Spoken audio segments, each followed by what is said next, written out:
آپ نے Harvard university کا نام سنا کہ ہارورڈ یونیورسٹی دنیا کی رینکنگ میں کبھی وہ پہلے نمبر پر ہوتی ہے، کبھی دوسرے نمبر پر ہوتی ہے دنیا کی، یعنی پاکستان کی جو یونیورسٹیز ہیں وہ مطلب ہزاروں کے نمبروں میں آتی ہیں کچھ یونیورسٹیز، لیکن یہ ہے کہ وہ دنیا کی سب سے بڑی یونیورسٹی ہے۔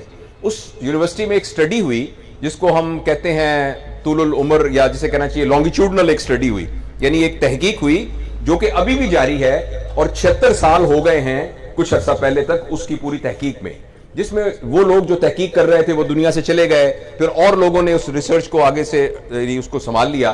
اس میں صرف یہ دیکھا گیا کہ جو ہائی اچیور تھے، یعنی اس یونیورسٹی کے وہ لوگ تھے جو ٹاپ کرتے تھے، یعنی ہر سیشن کے 10 ٹاپ، وہ بہت بڑی یونیورسٹی ہے، ان سب کو انہوں نے آئندہ کی زندگی میں ٹریس کیا کہ زندگی میں آگے جا کے انہوں نے کیا کیا۔ اس میں کچھ ایسے لوگ بھی تھے، 2 بندے جو امریکہ کے صدر بنے، اس میں ایک بندہ وہ بھی تھا جس نے چاند پر قدم رکھا تھا، اس میں وہ بھی لوگ تھے جو بہت بڑے نوبل انعام یافتہ لوگ تھے، سائنسدان تھے، اس میں وہ بھی لوگ تھے جو لٹریچر کے آدمی تھے، جو بڑے بڑے اداکار تھے، اس میں کچھ ایسے لوگ بھی تھے جن کو عمر قید ہوئی، ان میں ایسے لوگ بھی تھے جو قتل ہوئے، اس میں ایسے لوگ بھی تھے جو قاتل تھے، یعنی اس طرح کے سارے لوگوں کو انہوں نے لانگیٹیوڈنلی ٹریس کیا کہ زندگی میں ان کے ساتھ کیا، اور دیکھا صرف یہ کہ آخر تک خوش کون رہا، یعنی کون سا بندہ ایسا تھا جس نے اطمینان والی زندگی گزاری اور خوشی والی زندگی گزاری۔ آپ حیران ہوں گے، اس میں بالکل یہ سٹڈی کا یہ نتیجہ نہیں نکلا کہ جو امریکہ کا صدر بنا وہ خوش رہا، اس میں یہ نتیجہ بالکل نہیں نکلا کہ جس کے پرائیویٹ جیٹ جہاز تھے وہ خوش رہا، اس کا یہ بالکل نتیجہ نہیں نکلا کہ جو بہت بڑا سائنسدان، بہت بڑا عالم تھا وہ خوش رہا۔ ایک بات کامن رہی، جن لوگوں نے اپنے رشتے نبھائے وہ خوش رہے، جو اپنے رشتوں کو بچا سکے، اور اس کا ایک کرائیٹیریا انہوں نے یہ دیکھا کہ ہر شخص سے کی رائے اس کے سپاؤس، یعنی اگر وہ خاتون تھی تو اس کے خامد، اور اگر خامد تھا تو اس کی بیوی کے بارے میں اس کی رائے پوچھی۔ جس بندے کی کہ سپاؤس کی رائے اس کے بارے میں بالکل ٹھیک تھی، اس میں 95% چانس یہ تھا کہ اس نے اپنی زندگی خوش گزاری ہے۔ ہم میں سے بہت سے لوگ ایسے ہوتے ہیں کہ جن کی بڑی رائے ہوتی ہے کہ یہ بہت بڑا کمیونیکیٹر ہے، یہ بہت بڑا دکاندار ہے، بہت بڑا یعنی بزنس مین ہے، بہت بڑا لائر ہے، بہت بڑا ڈاکٹر ہے، لیکن اس کی بیوی سے پوچھیں کہ یہ کیسا انسان ہے، اس کے بچوں سے پوچھیں کہ یہ کیسا انسان ہے، تو فوراً کلئی کھل جائے گی کہ کیا ہے۔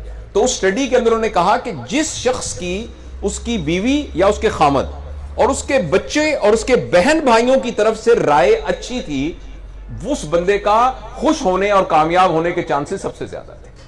تو اس لیے رشتوں کو نبھانا کہ جو لوگ اپنے رشتوں کو نبھا سکتے ہیں وہی لوگ ہیں جو کامیاب ہیں۔ اور دیکھیے معاشرے میں بھی جب تک رشتے نبھانے والے لوگ موجود ہوتے ہیں نا، رشتے نبھانے والے لوگ، اس وقت تک معاشرے کے اندر وہ گلو موجود ہوتی ہے، وہ گوند۔ دیکھیے میری عزت، جان، مال مجھے بہت عزیز ہے، آپ کی عزت، آپ کی جان مال بھی مجھے تقریباً اتنی ہی عزیز ہو جتنی میری اپنی عزیز ہے۔ اس کے لیے میرے اور آپ کے درمیان میں ایک گوند، ایک گلو کا ہونا ضروری ہے۔ اس گلو اور گوند کا نام رشتہ ہے۔ اگر ہمارے رشتے آپس میں مضبوط ہوں گے تو میں آپ کی عزت جان مال کا محافظ ہوں گا اور آپ میری عزت جان مال کی محافظ ہوں گے۔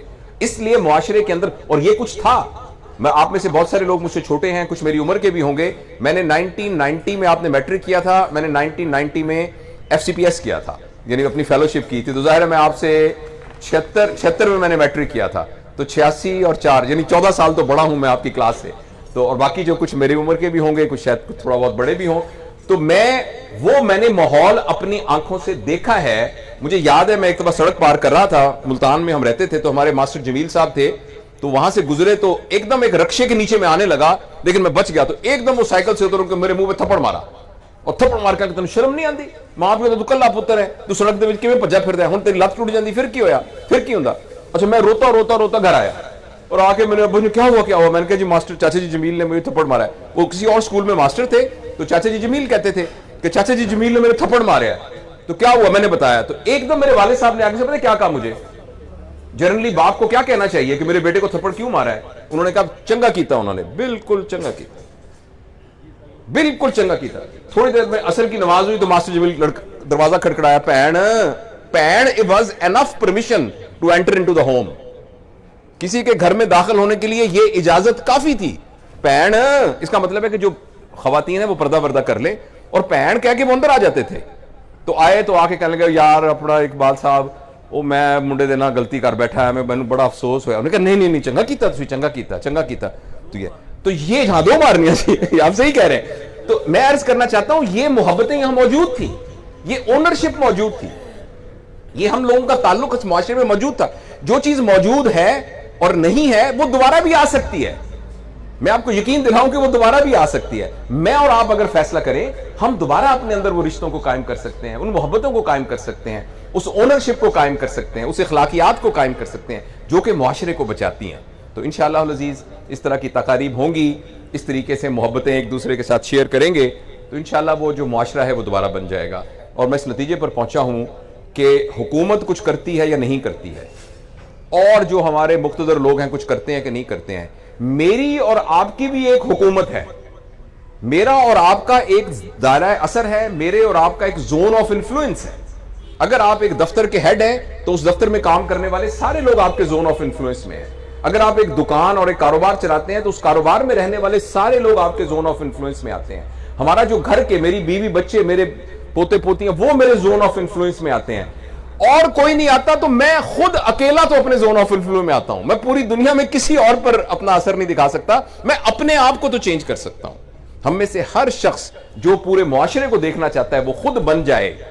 ہم جو روتے ہیں کہ پاکستان میں لوگ ٹھیک نہیں, جو پاکستانیوں کو آپ بنانا چاہتے ہیں وہ میں بن جاؤں. میں کسی ایکسٹرنل انفلوئنس سے متاثر ہو کر اپنے رویے کا فیصلہ نہ کروں. میں اپنے کریکٹر کا فیصلہ اپنی انہیرنٹ, اپنی ایبلٹی کی بنیاد کے اوپر کروں. میں اس لیے نہ بولوں کہ معاشرے میں سچ چل رہا ہے یا جھوٹ چل رہا ہے, میں اس لیے بولوں سچ کہ میں نے سچ بولنا ہے, میں نے ایمانداری کرنی ہے, میں نے کسی کا حق نہیں مارنا. اس لیے نہیں کہ معاشرے میں کیا چل رہا ہے, اس لیے کہ یہ صحیح ہے. تو انشاءاللہ العزیز مجھے تو اللہ کی ذات سے, لوگ کہتے ہیں بڑی مایوسی ہو گئی, معاشرہ بڑا خراب ہو گیا, مجھے تو اللہ کی ذات سے بہت امید ہے کہ انشاءاللہ العزیز میں اور آپ اگر فیصلہ کر لیں گے کہ ہم نے اس دنیا میں جانے سے پہلے اس طرح کا انسان بن کے جانا ہے جو اللہ تعالی ہم سے توقع رکھتے ہیں, اور اس طرح کا انسان بننے جاتا ہوں جس طرح کا انسان بنانے کے لیے نبی کریم صلی اللہ علیہ وسلم دنیا میں تشریف لے کے آئے تھے. تو اب میں اور آپ فیصلہ کر لیں. دیکھیں نا, ایک دکان ہے, اس دکان کا نام ہے برف کی دکان, اس میں جو بندہ بیٹھا ہے اس کا نام ہے برف والا. آپ اس کی دکان پہ جائیں گے, وہ آپ کو کیا دے گا؟ برف دے گا. اس کا تو نام ہی برف والا ہے. تو اللہ کا نام ہے ہادی, ہدایت دینے والا. یہ کیسے ہو سکتا ہے کہ میں اور آپ فیصلہ کریں کہ ہم نے ہدایت حاصل کرنی, اللہ کہے میں آپ کو ہدایت نہیں دیتا. رکاوٹ اللہ کی طرف سے نہیں ہے, رکاوٹ ہمارے اپنی طرف سے ہے. ہم نے مانگا نہیں ہے ابھی تک. اپنے آپ کو تبدیل کرنا, اپنے آپ کو بدلنا, اپنے آپ کو صحیح راستے پہ لے کے آنا, ایک تربیت یافتہ انسان بنانے کی کوشش کرنا, ہم نے ابھی صحیح طریقے سے پہلا قدم نہیں اٹھایا. تو انشاءاللہ ہم اٹھائیں گے. تو اللہ تعالیٰ تو ہادی ہے, ہدایت دینے والا ہے. تو بہت بہت شکریہ, آپ نے میری بات کو محبت سے سنا, بہت پیار سے سنا.